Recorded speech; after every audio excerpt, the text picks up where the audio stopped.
All right. There were rumors going around that RFK was in talks with Trump, that he was in talks with the Harris camp for potential endorsement to either of them if they could give him, I presume, a spot in one of their cabinets. Is there any truth to it? Would love to hear about that. Definitely not in talks with Harris. Definitely never have brought up this idea of an endorsement with Harris. Definitely have never brought up a cabinet position with Harris. So those are the MSN just taking something and spinning it in a way that makes, their chosen political group look good. Fake news. With, that being said, we have offered to talk to everybody about what your policies are, who's going to be in your cabinet. Do you want to hear any of our takes on policy and what might work? We've open sourced our platform very proudly. And I will say that Trump has taken genuine, sincere interest in our policies around chronic disease. He takes it seriously. For that reason, I think it behooves us to sit and see if we can actually make some real change. And if that is a unity party, I think that it is something that we absolutely owe to the American public to explore. What would a unity party look like? I think it would be on day one, making sure that our health, the arm of the government responsible for health, HHS, is directed by someone we can trust, someone without ties to big pharma, someone who understands the foundations of and preconditions of healthy life, somebody who is not going to sell out our children to profiteering. Okay. When would you guys make that decision? There's obviously huge concerns that you guys are a spoiler candidate.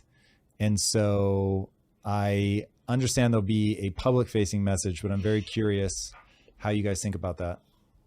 We did not start this campaign. I did not put in tens of millions of dollars to be a spoiler candidate. I put in tens of $millions to win, to fix this country, to do the right thing.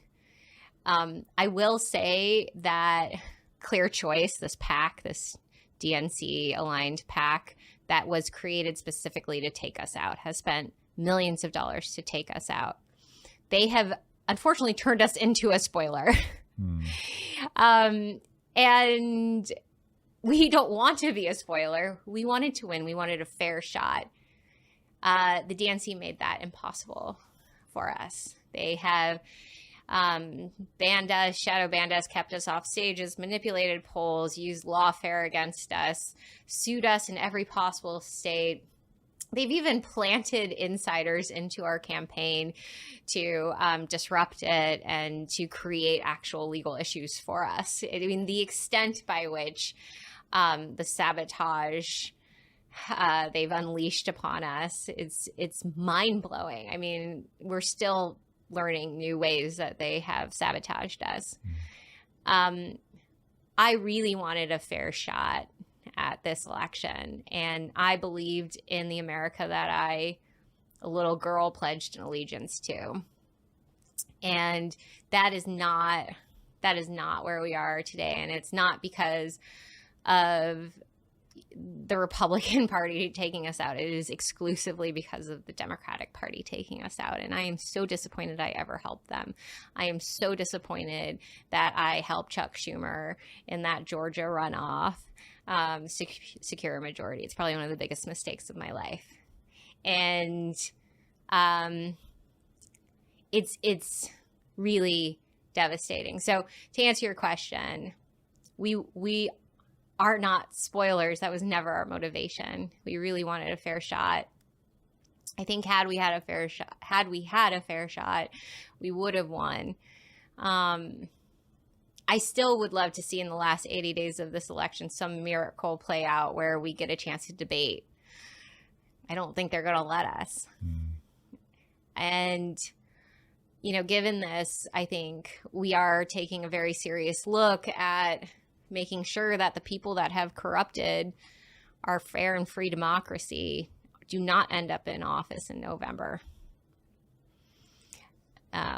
It's hard. I mean, it's really hard, Tom, to say these words because it's also acknowledging how bad things are.